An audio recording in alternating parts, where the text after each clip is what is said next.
welcome back. This is just like a short summary of what happened here. I made 6 videos in total. First was Hungarian, then Romanian, then Dutch, then German, French, and English, right? So the Dutch one was the best, 63%. English second best, and then French, Romanian, German, and Hungarian. All 4 of them were like very, very close to getting to this 55% limit, but somehow couldn't really manage.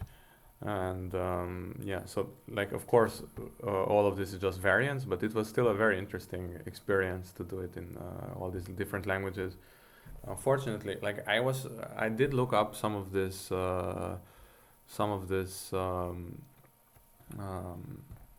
like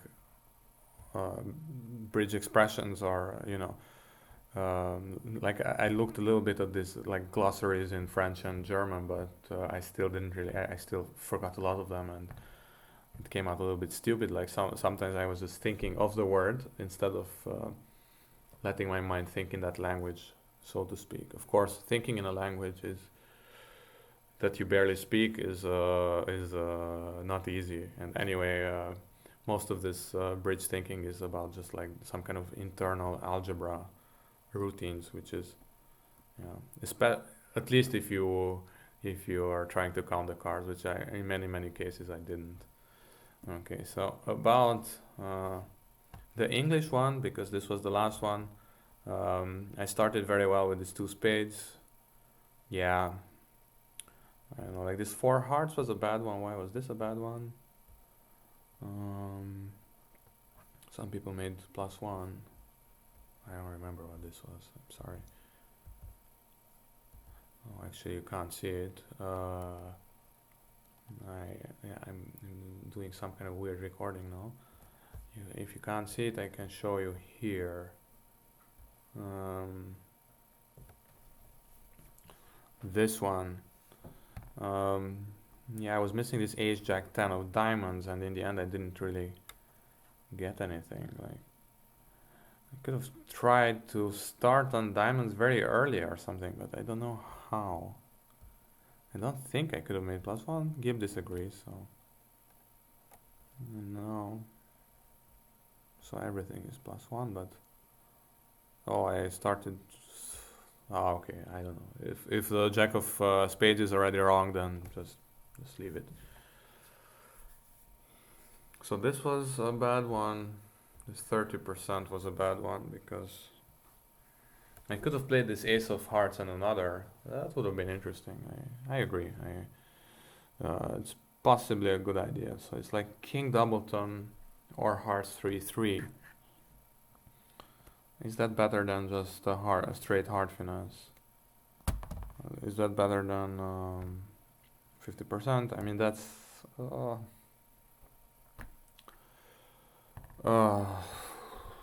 sorry, I completely brain. That's 36%, and then 4-2 is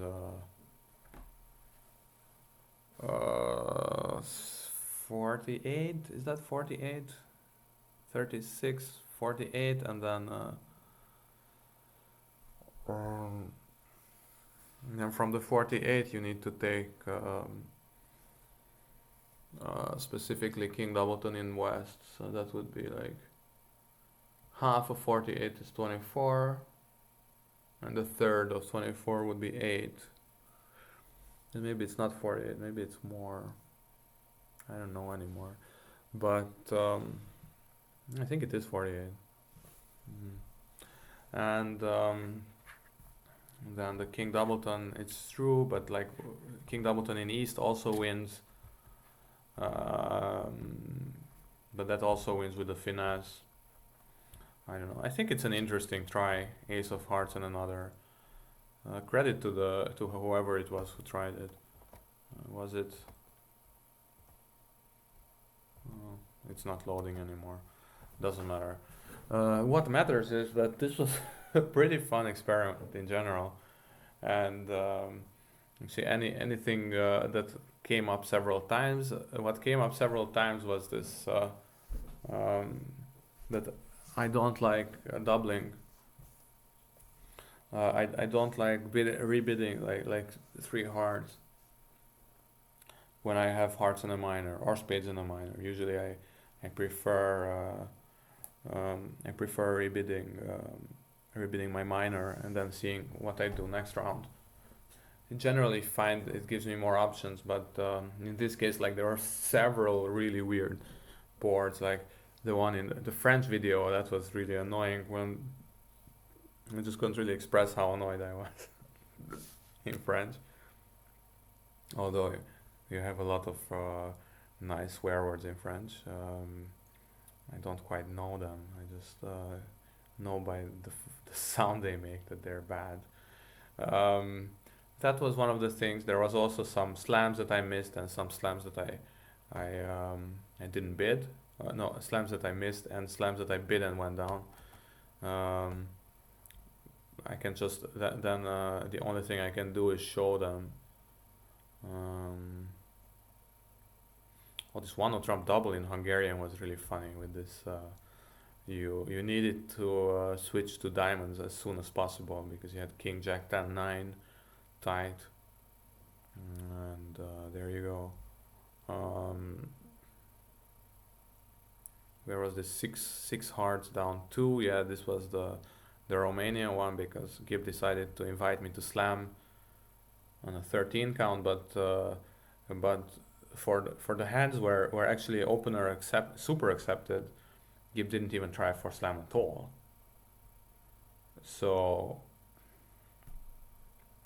it really defies belief what happened there. It was really quite an atrocity by Gib. Yeah, so I played 72 boards in a day in 5 hours. Of course, you can see that I had some breaks between Hungarian and Romanian, half an hour, Romanian and Dutch quarter of an hour, and about half an hour again. But yeah, it's quite tiring, even though I was playing quite brainlessly in general. Yeah, it's funny actually. The variance of participants is quite large. The Romania one was 26 participants, and then just 16 minutes later, or let's say 45 minutes later, 9. I don't quite know how to explain that, but yeah. And finally, this 4 hearts down 3 was what? Oh, this 4 hearts from Gib, like it's really quite exasperating, honestly. This kind of bidding, like, oh yeah, I told you I have some hearts, but I'm just gonna tell you again in case you didn't hear me, which is annoying enough when a human does it, but it's even more annoying when it's a robot. And there's a lot of different cases where it just it's the exact same thing again. And the annoying part is not that it does it, although this is also annoying. Also, another annoying thing is when I'm trying to convey a message, but actually it falls on deaf ears because actually all of these bits mean the exact same thing. So, for example, there was this hand in which there's also this Romanian hand that Gib transferred to hearts and then gave me an invite with 4 no trump, and then if I bid 5 hearts, it shows 15-17 with 3 hearts, and if I bid 6 hearts, it also means 15-17 with 3 hearts. So then, when Gib will use these rules, then of course then it will just choose randomly between them, I guess, or I don't know. But now I'm just speaking out of ignorance. I'm sure actually there's a lot of different ways. I know that Gib uses simulations to decide between various bids, but perhaps it needs to simulate more, or just needs to respect its system a bit more. I don't know. I know that I am stopping playing with Gib, but it's not like I'm like starting this big revolution or anything. Write a big manifesto. But yeah, so this was this project that I was talking about before, that I'm gonna do this and then retire from playing with Gib, and then, well, maybe, next year, or who knows when, I will try again. But in general, if there is some big improvements in Gib, I will see it during these weekly instants. Or yeah. At least I will not do this on video, because I think it's getting a little bit old with all this me whining and cribbing. This cribbing is something I learned today. Lying, just whining about Gib all the time. I don't think that's very good television. My views on Gib are well established by now. So I hope you enjoyed this. I hope actually making the subtitles will not kill me. I really basically made them back to back, like I intended. Obviously, I didn't prove anything or disprove anything. Like, this had the scientific value of an episode of Brainiac, but I mean that. I don't mean that in a disparaging way. Actually, Brainiac has a little bit of scientific value, and maybe this also had some. So yeah, well, nice to have seen you and everything, and see you around. I guess I will make also the weekly instant tournament, but probably not now.